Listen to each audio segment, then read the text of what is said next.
Hi friends, আজকে বানাচ্ছি dalgona coffee. তো এই যে দুধ গরম করতে বসিয়ে দিয়েছি, দুধ গরম হচ্ছে। আর এখানে নিয়ে নিয়েছি চিনি, আর এই যে একটা নেসলের কফি। এটা দিয়েই বানাবো আজকের ডালগোনা কফি। অনেকেই হয়তো জানো কীরকম করে করতে হয়, তবুও আমি আমার পদ্ধতিতে রেসিপিটা শেয়ার করলাম। আর এই যে এই জলটা নিয়েছি, এটা গরম করে এই জলটা দিয়ে এটা এখন ব্যাটারটা তৈরি করব। এই যে আমি এটার সাহায্যে ব্যাটারটা তৈরি করছি। এখনও মোটামুটি আমি প্রায় 15 মিনিট করে নিয়েছি। এখনও কিছু না হোক আমাকে তো আধ ঘন্টা করতেই হবে, নাহলে এই ফোমটা আসবে না। আমাদের তো আর করার কিছু নেই, তো এইটা দিয়েই আমাদের করতে হয়। ওই জন্য করতে গেলে ডালগোনা কফি খাওয়ার আগে মোটামুটি ডাল হয়ে যায় সব, হাতের ব্যথা হয়ে যায়।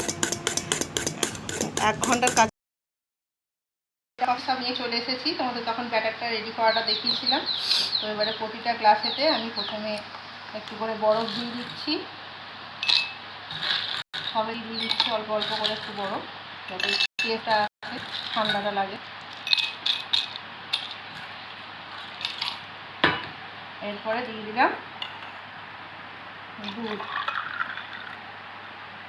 সব গ্লাসে দুধগুলো দিয়ে দিচ্ছি।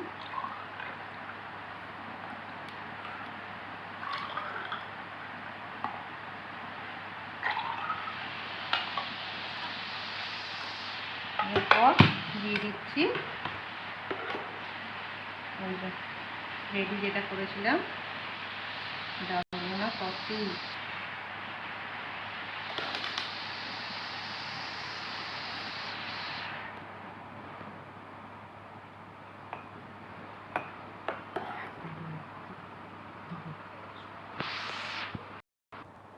এরপর একটু ডেকোরেশনের জন্য অল্প অল্প করে একটু কফি দিয়ে দিচ্ছি দুটো সবেতেই।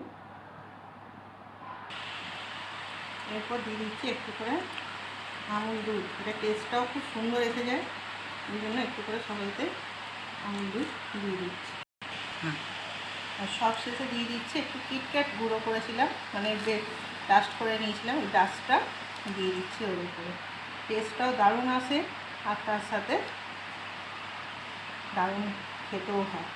তো রেডি আমাদের, দেখে নাও। রেডি হয়ে গেছে আমাদের ডালগোনা কফি। এই গরমের মধ্যে খেতে বেশ ভালোই লাগে। কে কে খাবে চলে এসো।